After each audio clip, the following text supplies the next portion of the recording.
That's Wyatt Fulton with Todd 100.9. I'm Clint Lamb, and this is the Cover Crimson YouTube channel. Wyatt, first of all, appreciate you hopping on here with me. I think this is going to be a fun conversation. How are you doing today, brother? We'll start there. I'm doing really well. It's been a fun couple of days covering Alabama football, much better than maybe that first week was, but it's been a lot of fun here. Now we get a bye week we get 2 weeks to talk about this Georgia game. I don't think that the bye week could have come at a more perfect time as far as giving this Alabama-Georgia game a little room to breathe, because I think it's going to be a fun matchup. There's a lot to look at. Before we get into that stuff, obviously we'll talk Wisconsin, we'll talk bye week, kind of some thoughts there. But, I do think you raise a really good point as far as, just allowing this conversation to kind of take place, look at it from a lot of different angles. First of all, based off of expectations coming into the season, where has Alabama fallen short in your opinion? Maybe where have they lived up to some of those expectations? What have kind of been your overall thoughts on the team so far? I think we'll start negatively. Fallen short. It was the defensive performance against Florida State. Obviously, you said it, I've said it, and national guys have said it. They expected Alabama to come out and be physical, be dominant, be hitting the right gaps. And you just didn't see that from Florida or against Florida State on really either side of the football, outside of a couple key players in a couple of positions there. But I thought they responded well. They did exactly what they needed to do against ULM, dominate a bad team. And then you go against a Power 4 opponent, maybe a little bit tougher against Wisconsin, who had a really good run defense. So I'm not as worried about the run game against Wisconsin, but you did exactly what you needed to there. You dominated them, a bad Power 4 opponent, playing a couple of backups in some key spots at quarterback, at center.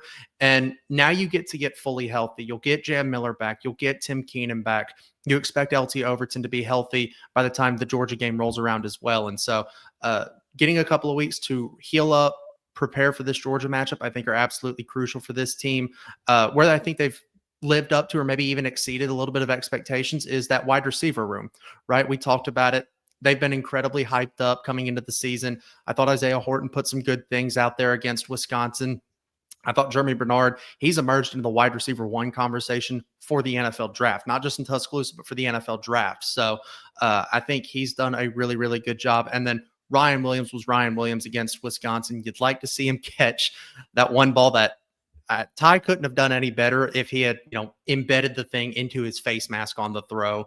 But Ryan Williams looked pretty daggum close to himself against Wisconsin. So that wide receiver room, I think, is one of the biggest strengths for this roster right now. Yeah, I think you kind of nailed it. It felt like, based off everything that we had talked about and heard and stuff in the offseason, just nothing looked the way it was supposed to. Mm-hmm. And then you start trying to figure out, okay, why? Because there's a million reasons why it could, but and we'll never know definitively, but you can start to get some ideas. But what I will say is once that happens and it looks that bad, it's all about how you respond. And I do feel like that Alabama has done its best job, the best job that it possibly could, as far as kind of showing people, that this team does have potential. Now, granted, it's unfortunate because you play Louisiana Monroe and get a very dominant win there. You welcome Wisconsin, who's, Power 4, Big Ten opponent, but at the same time, some areas they're strong, other areas they're not. And, you're dominant in that game as well. But then there really hadn't been that litmus test since Florida State that really, next thing you know, it's one of the best teams in the country. And it's probably, as far as games that fans would have circled going into the season, Georgia would have been right there at the top of the list as far as toughest. So it's like, you make quite a big leap there, and we won't know because we haven't seen. It'd be nice if you went on the road and played a Missouri first or a South Carolina. Not, nothing to get those teams. I think Alabama could end up having some trouble with both of those teams. But I mean, from the standpoint of where it's like, okay, to figure out exactly where Alabama's at as far as on the road, it would be nice. But at the same time, I do think that they're growing and in some ways evolving. The way that they're having to win right now without a run game, and that's something that I want to get your thoughts on as well.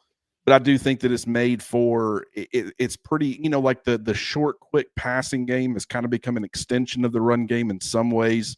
But, I guess we'll go ahead and move on to this, which is, what are your thoughts on the actual run game, the offensive line? we were expecting it to still be good even without Jam Miller. It has been anything but as far as the consistency. There's been some flashes or some moments. What's kind of been your thoughts on the run game?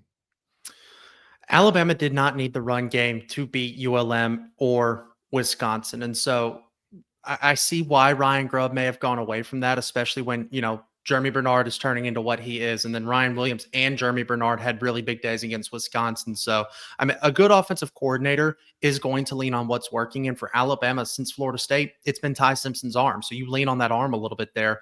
But you do want to see Alabama be able to run this ball. You play in the SEC. You've got national championship expectations / hopes if you're a part of this roster. You've got to be physical and you've got to be able to run this football. And it's going to start against Georgia. Like, if it doesn't get going against Georgia, I've got some big concerns about this run game here. I mean, you said it yourself. You expected this to be much better, even with the loss of Jam Miller. Caden Proctor was touted all offseason as this mauler, right? Cam Dewberry is a very big and physical guy as well. Parker Brailsford's one of the best centers in the country. And then on the right side of the offensive line, where Alabama's been the weakest so far through 3 games of this season, Geno Vandemark, he's done some good things, but he's maybe not as physical as a guy like Jaden Roberts is. Wilkin Formby, you need him to step up and be a little more consistent on a play-by-play basis there. And so you've seen Alabama start to experiment a little bit with that, plopping in, Jaden Roberts, the first team unit, who I think once he's in game shape, because keep in mind, he didn't practice for 3 weeks with that concussion. So he's not really in game shape. But once he gets to that point, I think you'll see him kind of get back with the starting offensive line, and then putting in the true freshman Michael Carroll, who I thought did some good things, some freshman moments, but did some good things with the first team unit as well. So they've got to be more consistent. If they are not, I'm going to be very, very concerned. But I do think, Proctor being in full-on game shape now that we're approaching the midseason point. Same thing with Cam Dewberry. Parker Brailsford continuing to do what he does well. Jaden Roberts being fully healthy, and then either getting consistency or figuring something out at right tackle. I think the run game will be better with that. With that in mind, though, it should get much, much better once Jam Miller comes into the lineup. No disrespect to Kevin Riley. He's been a very pleasant surprise so far through these first 3 games of the season, but it should get better once you get, a veteran guy who's in his 4th year of college football back. Yeah, I think the lack of run game success, I've been going back and watching. I just think it's a combination of factors. The isolation blocks, when guys got to win their one-on-one battles, you haven't been seeing those guys consistently win enough, in my opinion. And that's not just the offensive line, that's the tight ends. Yeah. I think something as far as, it's like Kevin Riley, as good as he has been, there were some plays that I think there were some opportunities he kind of gave up on, tried to make something happen because he didn't think that a hole was there. And it's like, man, I really think if there was one pin and pull to the boundary side in particular that's kind of standing out, where, yes, Josh Cuevas did get blown up by the linebacker, but I feel like that there was still, when you're the pin and pull, you're going C gap to sideline. It's kind of what you're looking for as far as the running back. I felt like he was going to have an opportunity to kind of squeeze in through that C gap, and he didn't do it. He decided to try to cut it back in where there's a defender kind of coming free because they're expecting the play to go to the left. And it's like, okay, I understand he saw white flash, and so I get it. But with Parker Brailsford also pulling, I feel like he had gotten in his way enough where he could have at least picked up 4 or 5 yards. So I think that contributes. I think the way that teams have probably been playing Alabama, where it's like, okay, you see Ty Simpson in a lot of ways up and down against Florida State. You see him dominate Louisiana Monroe, but it's Louisiana Monroe. So from Wisconsin's standpoint, it's like, okay, let's just try to put as much as we possibly can on Ty Simpson's shoulders and see if he responds. And he did. I mean, to his credit, like, I'll be curious to see what Georgia does, especially with him going into Athens. But I could see them switching things up a little bit based off of the last 2 performances from Ty Simpson to say, okay, this guy's starting to figure it out. And those first game jitters, first career start, those are kind of getting out the way, and he's starting to play some football, and he's looking pretty good doing it. But at the same time, I do think, I wouldn't be shocked if they tried to make Alabama one-dimensional just to see what Ty can do in that type of environment. So I think it's the way the defenses have been playing Alabama as far as numbers in the box and, run blitzes and things like that.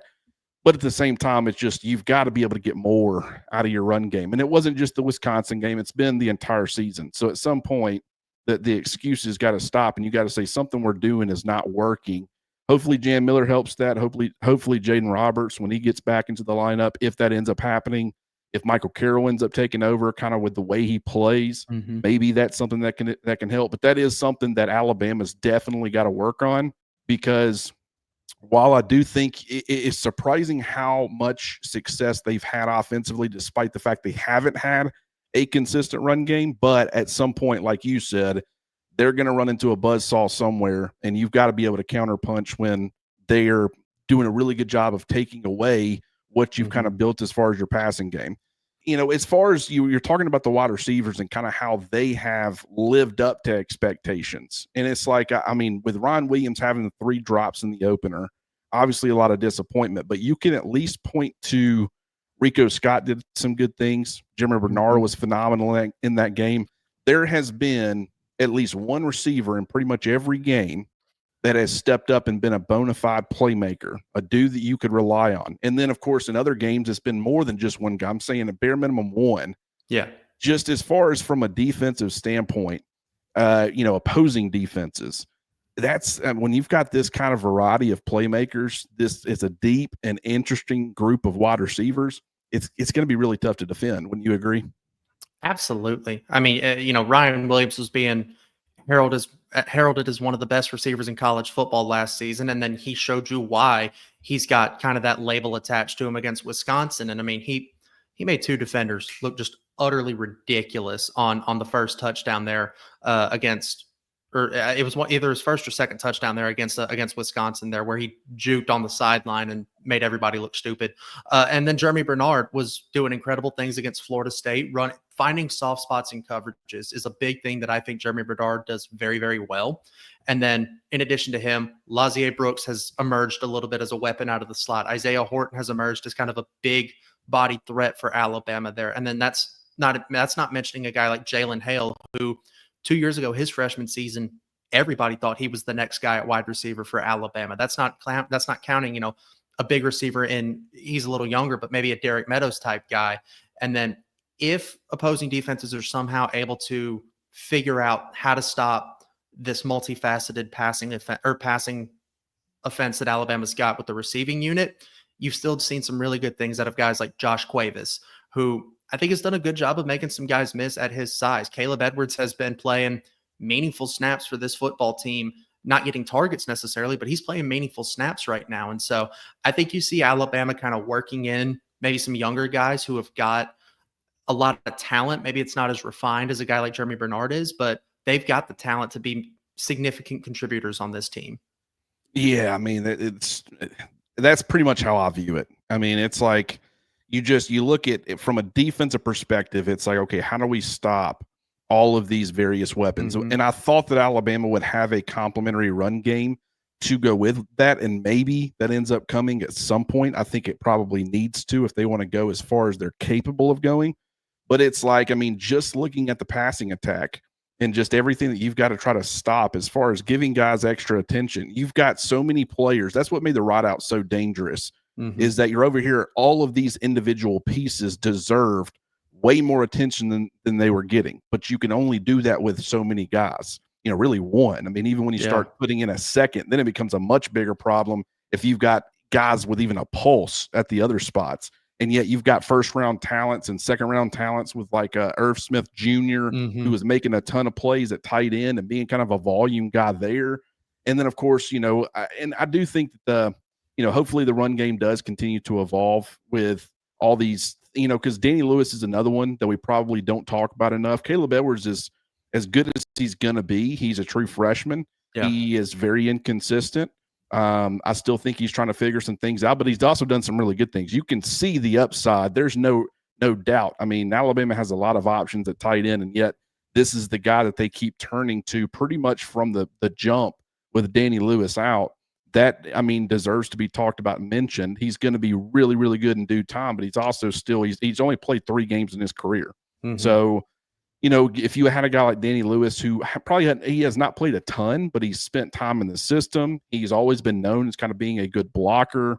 I think that's been an area where Alabama's been inconsistent, or at least fallen short to some extent on the perimeter, and that's caused the run game some issues. So, yeah, I mean, I think it's a tough offense to defend, regardless of if they ever find a run game. If they do, then it becomes special. Then it becomes like the 2022 Tennessee or the 2019 LSU or the 2020 Alabama, where it's just like pick your poison. We got first round receivers for days. We got running backs that are first, second round talents. We got offensive line that's doing some really good things. We got a quarterback that can distribute the football, but also make plays, do some really creative stuff, whether it be with his legs or with his arm. It just, I mean, the offense, I think, will be elevated to a completely new level if the run game ever catches up. As far as the defense, though, because that's another area that it's like, with all the continuity on that side of the football, the guys who are returning, the guys who they brought in as far as the transfer portal and kind of filling out the depth, and the freshmen that we were hearing about, Dijon Lee and Ivan Taylor, and of course, London Simmons late, who has been pressed into a bigger role. It's like I think fans were expecting something a little bit different than what they saw as far as the struggles and especially the way that they were catching against Florida State.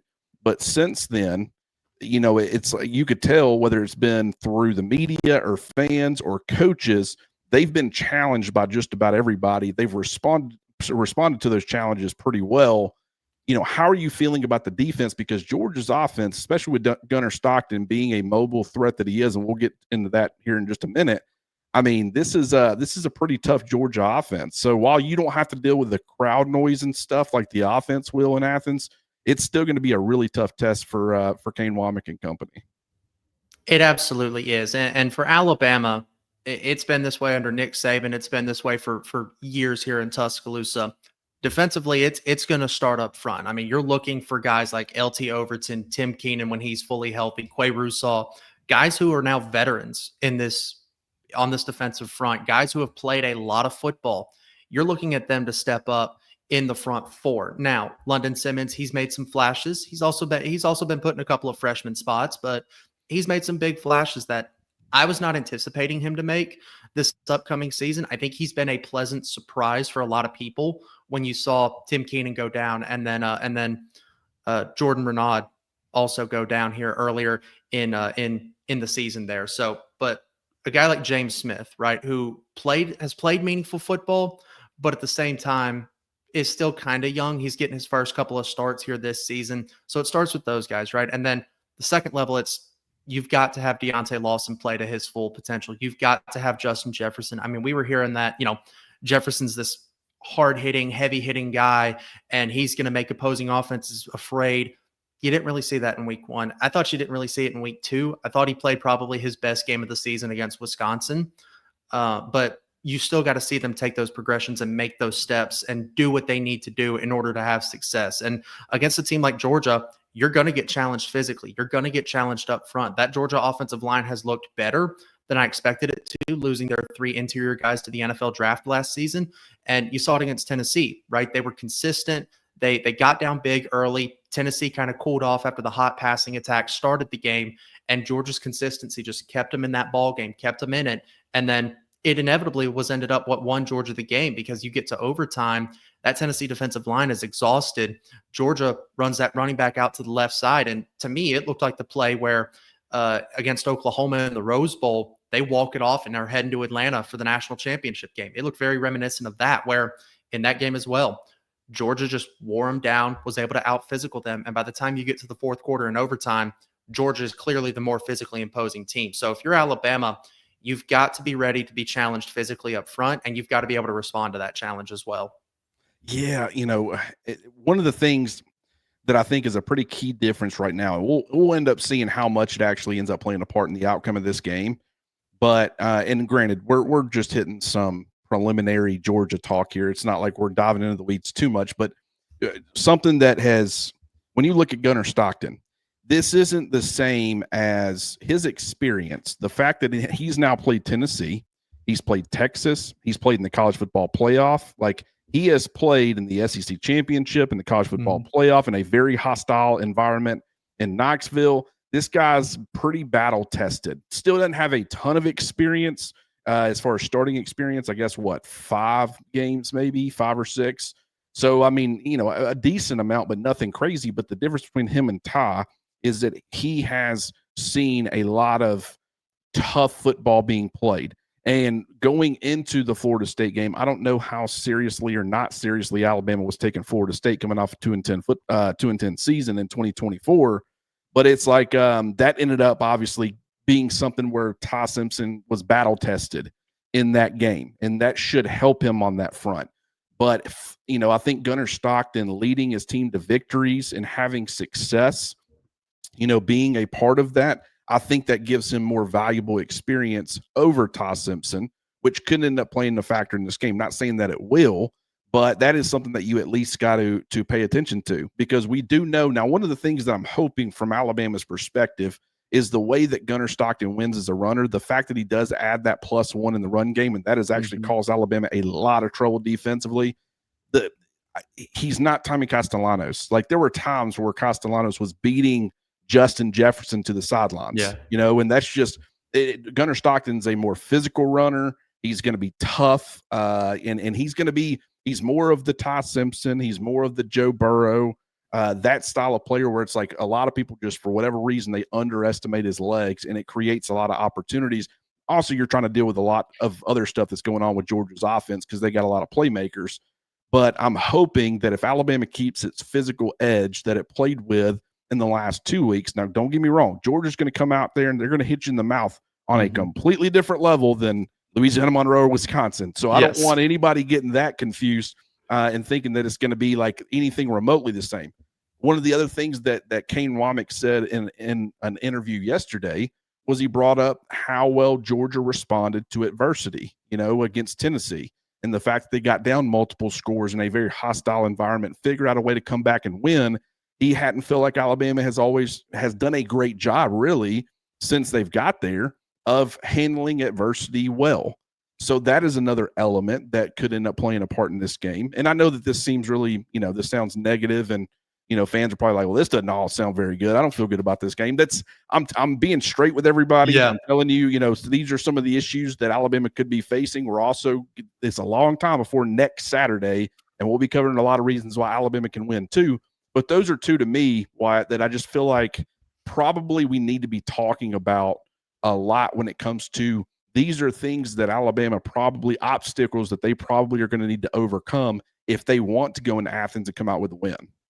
Yeah, absolutely. By the way, I said Jordan Renaud in the last answer. I meant Jeremiah Beaman. I apologize.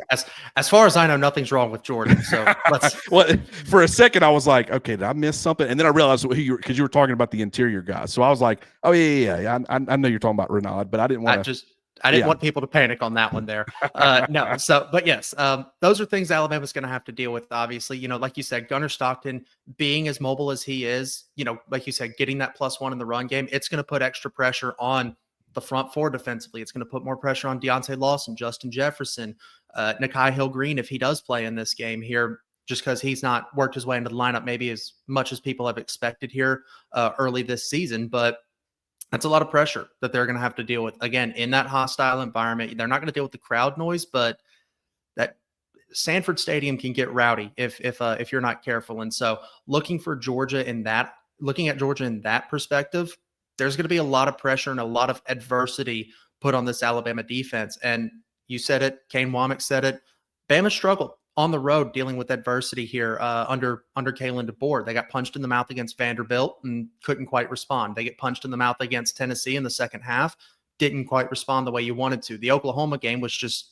they're on top of you, beating the tar out of you the entire game, and you just couldn't respond. Same thing with, Michigan, Florida State. Like, we can go through all of these and see, all right, this is the point where adversity hit, and this is the point where Alabama did not respond the way they needed to. So that's the biggest thing that I'm looking for. But on the flip side of that, turning it a little bit more positive, Kalen DeBoer does an incredible job of having his team, number one, locked in against big-time opponents. Georgia's going to be a top 5 opponent going into this game. There's going to be all the hype in the world for this matchup. And then Kalen DeBoer does a really good job having his teams focused and ready to go off of a bye week. And Alabama gets that bonus as well. Georgia gets it in addition to Alabama. But Kalen DeBoer's done a really, really good job, not just at Alabama, but at Washington as well, and Fresno, of having his teams focused and ready to go coming off of a bye week. So I look for those things and I say, okay, on the road, yes, that concerns me, but here are some points where here's some things that I can point to and say, okay, yes, they're on the road, but these are some things that Kalen DeBoer does well. Big name opponents, they always get them really focused for those. And then bye weeks, they're always really focused and seem to have a lot more energy and a lot more juice. And I think that's what you need in a game like this. You want to play, I think Nick Saban said it, you want to play with emotion, but you don't want to play emotionally. And so I think Alabama does a really good job of that under Kalen DeBoer against bigger opponents and coming off of bye weeks. Yeah, I think that the way that Tennessee was able to come back against Tennessee, I think that's a notch under their belt where a lot of people are like, man, this team, they handle the adversity well. Alabama gets hit in the mouth by Florida State. They don't. And that kind of creates like if you're an Alabama fan, you kind of want no one giving Alabama a chance. I mean, because it just seems when their backs are against the wall, that's kind of when they come out swinging. What I will say about Kirby Smart in Georgia, they're a little bit more Nick Saban-esque, obviously because of the way that, Kirby under Nick Saban, but a lot of times they're kind of, our dudes are better than your dudes, and we're going to let them go out there and prove that. So from an innovative standpoint, hey, we're going to have this wrinkle. Like one of the craziest things was in that SEC championship game the year before last, where Kirby comes out with 2 quarterback spies to try to contain Jalen Milroe. Like that's something you don't really see very often. I thought it was different. I thought it was innovative. Wasn't effective, if I recall correctly, or at least it wasn't early. I don't remember if it started to get better. But it's like that was a little bit different. And I think with Kalen DeBoer and Ryan Grubb, Kane Womack, sometimes even to a detriment, like he's trying to be creative. He's trying to add a lot of strain. As far as how simplistic he can be on the back end, I think as far as presenting pictures to quarterbacks and trying to switch things up and get them thinking a lot pre-snap and then changing it up post-snap, like I think that's kind of a strength of his. I'm hoping that ends up mattering in this game. I think that that's something that could benefit Alabama because last year you did see Kirby Smart at halftime, they went to interview him and he's just like pretty much said, they're just doing some things we weren't expecting them to do. And so what I'm hoping is that you've got enough in that bag where you can carry that over into the second half. Granted, I also think that there was an element of we've got a commanding lead. We've got a dominant offense. They're not going to be able to stop us enough to come back in this game. They were very, very wrong. But at the same time, if Alabama goes into halftime with a 7-point lead or a 14-point lead and they keep their foot on the gas, it could create a different outcome. So there are a lot of things that play in Alabama's favor. It's just we want everybody to be fully prepared where they kind of know what to expect as far as some things that are leaning in Georgia's direction as to why they're has the line on this game come out yet? I think it was one of the ones that they released early and Georgia started as like a 4.5-point favorite, I want to say. I have no idea where it's moved, but when I was looking at, odds for big games in July at Atlanta for media days, that's the line I saw. Yeah, that would make sense. And granted, I wonder how it would have changed after that Florida State game because I do think, it feels to me more so, not saying that Alabama's not going to lose against Georgia, but based off of preseason expectations, the biggest concern was the effort and stuff. Like assuming they got that fixed, I just don't think that's really a representation of what Alabama is. And so, I don't know how Vegas will treat it as far as the betting line, but that is something that will at least be worth monitoring and then monitoring throughout the week. There was I remember, what was it? It was the SEC championship game in 2021. Georgia, I don't remember what they were favored by, 6.5 maybe or something like that. And it was like everybody was saying that Georgia was going to crush Alabama because the offensive line was struggling. Georgia was great up front defensively. Alabama was depleted at running back. People weren't even sure if Brian Robinson was going to play, and all those other running backs were hurt. And so everybody's like, they're going to crush Alabama.